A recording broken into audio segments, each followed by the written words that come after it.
County Sheriff says the girl and another victim are in a safe place receiving treatment, but deputies arrested this man who they say paid an Uber driver to take the girl to Spring Hill.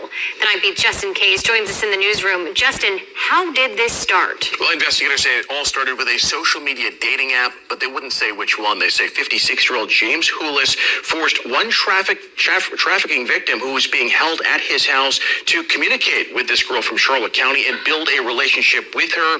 Now, the sheriff says that ultimately led to the girl from Charlotte County taking an Uber to Hernando County, where she thought she was meeting the other girl, not Houlis.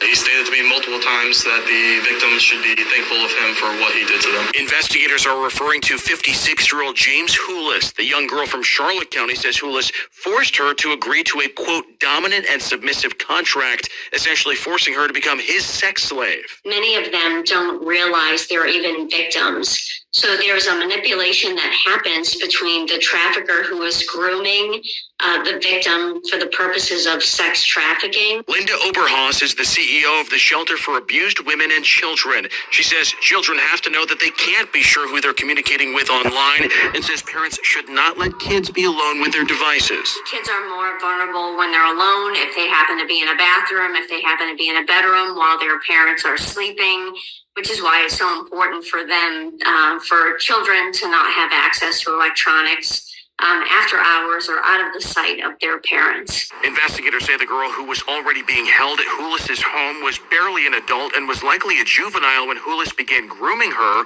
An investigation is taking place in Colorado, where investigators say Houlis prostituted that young woman to a number of men. A lot of times when you think about human trafficking or you see visuals, they talk about invisible chains. In some cases, people might say, well, you were free to go, but they literally didn't feel like they were free to go. Investigators were able to track the Charlotte County juvenile to Houlis' home using her cell phone. We have dealt with victims of human trafficking who are coming out of good homes, who are coming out of our communities here in Naples. And so the way the traffickers are able to get access to these young girls is they befriend them. And so they're considered Romeos, and they pretend to be this person's boyfriend. These young girls actually think these traffickers are their boyfriends.